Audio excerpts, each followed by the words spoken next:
नमस्कार, आप देख रहे हैं CWB हिंदी न्यूज। हरियाणा में धुंध ने बिगाड़ा मौसम का मिजाज। आज से रात में पड़ेगी कड़ाके की सर्दी। सड़क रेल यातायात पर असर। गेहूं की बढ़वार के लिए अच्छा। हरियाणा में गुरुवार को अचानक मौसम का मिजाज बदल गया। खासकर GT बेल्ट के जिलों में सुबह 5:30 बजे के बाद धुंध पड़ने से दृश्यता भी बहुत कम हो गई। मौसम विभाग ने आने वाले 2 दिन बादल छाने और रात में कड़ाके की ठंड पड़ने की संभावना जताई है। इससे न्यूनतम तापमान गिरने पर पाला जमेगा। वहीं रेलवे ने 3 महीने के लिए 30 ट्रेनों को रद्द कर दिया है। प्रदेश में गुरुवार सुबह से धुंध ने सूर्यदेव की चमक को फीका कर दिया। इससे विजिबिलिटी भी मात्र 30 मीटर रह गई। 17 दिसंबर को राज्य के हिसार, सिरसा और फतेहाबाद जिलों में शीतलहर चल सकती है। मौसम विभाग ने 18 दिसंबर को सिरसा, हिसार, फतेहाबाद, भिवानी, रोहतक, महेंद्रगढ़, चरखी दादरी, झज्जर, रेवाड़ी, गुरुग्राम, मेवात, पलवल, नूह में भी शीतलहर की चेतावनी जारी की है। शीतलहर का प्रकोप कई जिलों में 19 दिसंबर तक जारी रह सकता है।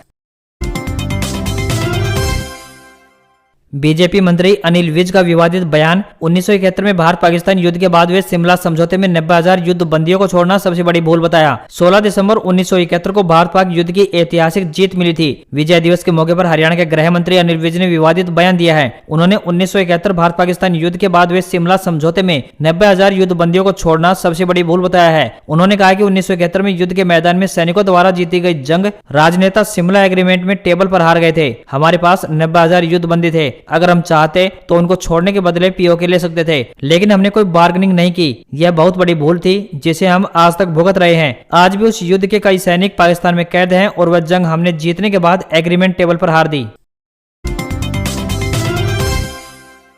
HTET की परीक्षा से पहले पुख्ता तैयारी। रेवाड़ी में बनाए गए 19 परीक्षा केंद्र। 18 व 19 को होगा एग्जाम। जैमर और CCTV कैमरे से लैस होंगे केंद्र। परीक्षाओं में लगातार गड़बड़ी की शिकायतों के बीच सरकार की तरफ से सख्ती की गई है। 18 और 19 दिसंबर को होने वाली HTET की परीक्षा को लेकर रेवाड़ी में पुख्ता इंतजाम किए गए हैं। 2 दिन तक होने वाली इस परीक्षा को लेकर रेवाड़ी में 13 शिक्षण संस्थानों में 19 केंद्र बनाए गए हैं। परीक्षा में किसी तरह की गड़बड़ी न हो, इसके लिए परीक्षा केंद्र हाई क्वालिटी जैमर और CCTV कैमरों से लैस होंगे। परीक्षा अवधि के दौरान वीडियोग्राफी भी कराई जाएगी। पहले दिन लेवल 3 PGT की परीक्षा सायंकालीन सत्र में 3 से 5:30 बजे तक होगी। वहीं दूसरे दिन लेवल 1 व PRT और लेवल 2 TGT की परीक्षा 10 से 12:30 बजे तक तथा दूसरे सत्र में दोपहर 3 से 5:30 बजे तक होगी। परीक्षा शुरू होने के 1 घंटा पहले तक ही केंद्र में प्रवेश करना होगा। प्रातःकालीन सत्र में 9 बजे के बाद और सायंकालीन सत्र में 2 बजे के बाद किसी भी परीक्षार्थी को प्रवेश नहीं दिया जाएगा।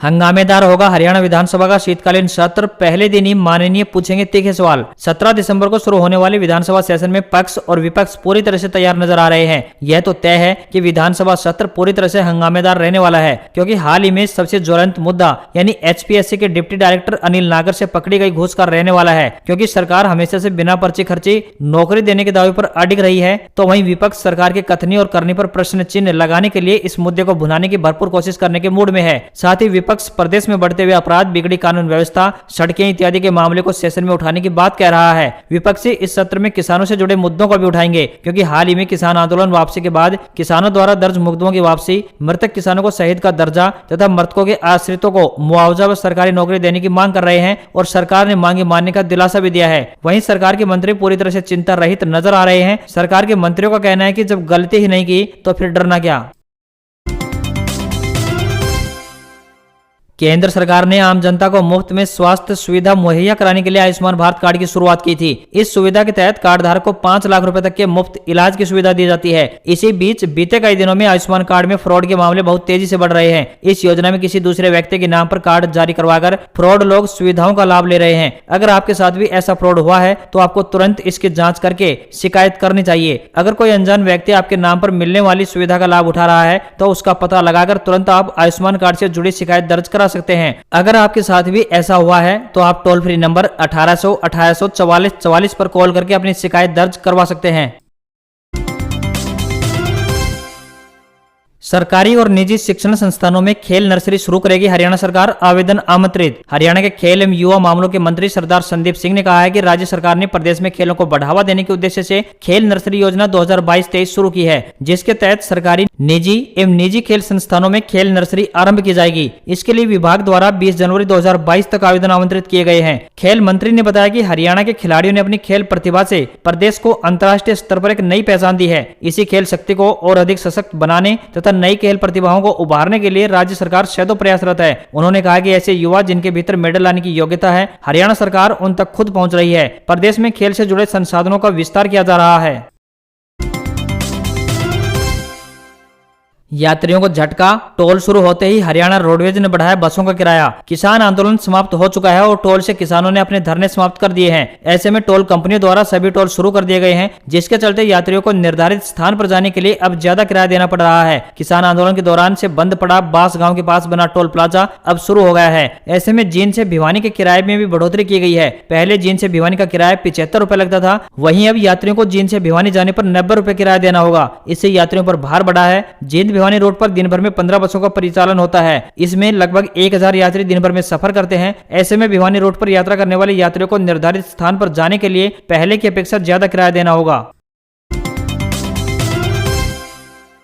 हरियाणा सरकार का एक और बड़ा फैसला, हरियाणा महिला विकास निगम से ऋण लेने वाली महिला लाभार्थियों का ब्याज होगा माफ। हरियाणा सरकार ने वन टाइम सेटलमेंट स्कीम के तहत हरियाणा महिला विकास निगम से ऋण लेने वाली महिला लाभार्थियों का ब्याज माफ करने का निर्णय लिया है। इस स्कीम के तहत उन महिला लाभार्थियों का ब्याज माफ होगा जो 31 मार्च 2019 को कुल बकाया मूलधन राशि की अदायगी एक मुश्त या किस्तों में 2 दिसंबर 2021 से 1 जून 2022 तक कर देंगी। निगम के एक प्रवक्ता ने जानकारी देते हुए बताया कि महिला को ब्याज माफी का लाभ केवल पूर्ण बकाया पड़ी मूलधन राशि की अदायगी पर ही किया जाएगा। इस स्कीम की समय सीमा 6 महीने यानी 2 दिसंबर 2021 से 1 जून 2022 तक है। इसके बाद स्कीम की समय सीमा बढ़ाने के संबंध में किसी भी प्रकार का अनुरोध मान्य नहीं किया जाएगा।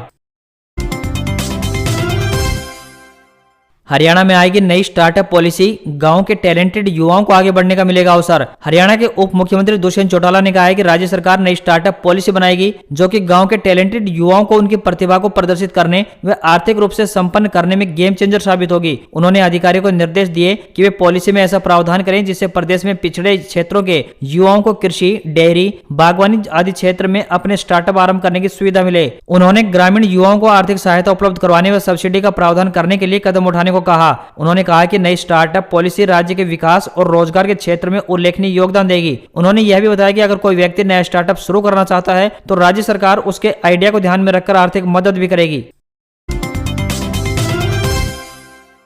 हरियाणा सरकार प्रदेश में कोरोना वायरस की चपेट में आकर जान गंवाने वाले नागरिकों के परिजनों को अनुग्रह सहायता यानी एक्स ग्रेसिया असिस्टेंस देने की तैयारी में जुट गई है। इस सहायता के तहत मृतक के परिजनों को 50,000 रुपए तक की आर्थिक सहायता प्रदान की जाएगी, जिसके लिए प्रदेश में सर्वे शुरू कर दिया गया है। झज्जर जिले के गाँव व शहरों में कोरोना मृतकों के घर जाकर सर्वे फॉर्म भरवाने का काम शुरू कर दिया गया है। जिला उपायुक्त ने अधिकारियों की बैठक लेकर जल्द से जल्द काम पूरा करने की हिदायतें जारी की हैं। इसके लिए परिषद ने कर्मचारियों की पूरी टीम को फील्ड में उतार दिया है। सरकार की ओर से दी जाने वाली अनुग्रह सहायता सीधे बैंक खाते में दी जानी है।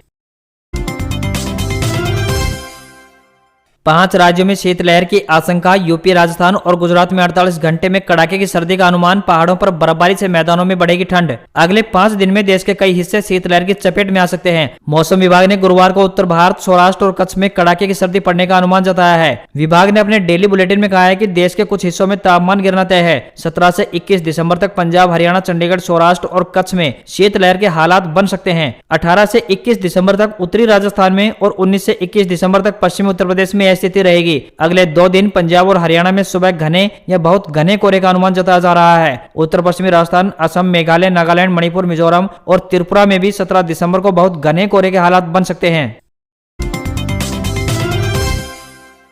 उस स्वर्णिम पल को 50 साल हो गए हैं जब भारतीय सेना ने पाकिस्तानी फौज को हराकर बांग्लादेश को आजादी दिलाई थी। 16 दिसंबर 1971 को भारतीय सेना ने बांग्लादेश के लोगों को पाकिस्तान फौज के जुल्मों से मुक्ति दिलाई थी। हर साल की तरह इस बार भी देश भर में विजय दिवस धूमधाम से मनाया जा रहा है। प्रधानमंत्री नरेंद्र मोदी ने दिल्ली के राष्ट्रीय युद्ध स्मारक पहुंचकर भारत को विजय दिलाने के लिए शहादत देने वाले सैनिकों को श्रद्धांजलि दी। पिछले 1 साल में कश्मीर से कन्याकुमारी तक सफर करने वाली 4 मसाले भी वार मेमोरियल लाई गई। पीएम मोदी ने उनकी ज्वाला अमर जवान ज्योति में समाहित की। इन 4 मसालों को देश भर में 1971 युद्ध के परमवीर चक्र और महावीर चक्र विजेता सैनिकों के गांव में ले जाया गया। इनकी अग्नि को इकट्ठा कर एक मसाल जलाई गई। राष्ट्रीय युद्ध स्मारक पहुंचे प्रधानमंत्री नरेंद्र मोदी ने अमर जवान ज्योति पर माल्यार्पण कर युद्ध में शहीद हुए भारतीय सैनिकों को श्रद्धांजलि अर्पित की। पीएम मोदी ने कहा कि 50वें विजय दिवस पर मैं मुक्ति योद्धाओं, वीरांगनाओं और भारतीय सशस्त्र बलों की वीरता और बलिदान को याद करता हूं। अफ्रीकी देश केन्या भयानक सूखे का सामना कर रहा है। सूखे का असर यहाँ के जंगली जानवरों पर भी पड़ रहा है। भोजन और पानी न मिलने की वजह से यहाँ के वजीर इलाके में स्थित साबुली वाइल्ड लाइफ सेंचुरी में 6 जिराफों की मौत हो गई है। इनकी मौत के बाद की तस्वीरें दुनिया भर में सोशल मीडिया पर वायरल हो रही हैं। दिल दहला देने वाली इन तस्वीरों में दिख रहा है कि भोजन और पानी के अभाव में इनका शरीर जर्जर हो गया था। बताया जा रहा है कि ये जिराफ पानी की तलाश में लगभग सूख चुके एक जलाशय के पास पहुंच गए थे, जहां कीचड़ में वे फंस गए। जिराफ इतने कमजोर हो गए थे कि उससे बाहर नहीं निकल सके और वहीं पर तड़प तड़प कर उन्होंने दम तोड़ दिया। जिराफों के शवों को दूसरी जगह पर ले जाया गया, जहां ये तस्वीरें ली गई। जलाशय से बचे हुए पानी को दूषित होने से बचाने के लिए शवों को वहां से हटाया गया। इन तस्वीरों ने दुनिया को झकझोर कर रख दिया है, साथ ही ये सोचने पर मजबूर कर दिया है कि पर्यावरण की अनदेखी कितनी भारी पड़ सकती है। बोरल की जिराफ सेंचुरी में काम करने वाले इब्राहिम अली ने बताया कि जंगली जानवरों को सबसे ज्यादा खतरा है। नदी तक जिराफों की पहुंच भी मुश्किल हो गई है। हालात बहुत खराब हैं। हो सकता है हवाई सफर सस्ता। अगले साल लॉन्च हो रही है आकाशा और जेट एयरवेज 2.0। एविएशन मार्केट में दिख सकता है प्राइस वार। अगले साल से हवाई सफर करना सस्ता हो सकता है। इसकी वजह है 2 नई एयरलाइंस आकाशा और जेट एयरवेज 2.0 की लॉन्चिंग। शेयर बाजार के बिग बुल राकेश झुंझुनवाला की निवेश वाली आकाशा अल्ट्रा लो कॉस्ट एयरलाइन है, तो वहीं जेट एयरवेज अपने नए मालिक के साथ उड़ान भरेगी। एक्सपर्ट का मानना है कि इन एयरलाइंस के आने से तुरंत ही एयर फेयर में गिरावट देखने को मिल सकती है, जिसका सीधा फायदा पैसेंजर्स को होगा। हालांकि मार्केट के पूरी तरह से डिसरप्ट होने में 2 से 3 सालों का समय लग सकता है, जब ये दोनों एयरलाइन अपने स्केल को बढ़ा लेंगी। आकाशा एयर ने 72 बोइंग 737 मैक्स जेट का ऑर्डर दिया है। इन विमानों की कुल लागत $9 अरब है। इनकी डिलीवरी अगले साल से शुरू होगी। शेयर बाजार अपडेट। सेंसेक्स 113 पॉइंट बढ़कर 57,901 पर बंद। बजाज फाइनेंस और इन्फोसिस 2% से ज्यादा बढ़े। बॉम्बे स्टॉक एक्सचेंज का सेंसेक्स 113 पॉइंट बढ़कर 57,901 पर बंद हुआ है, जबकि नेशनल स्टॉक एक्सचेंज का निफ्टी 27 अंक बढ़कर यानी 17,248 पर बंद हुआ।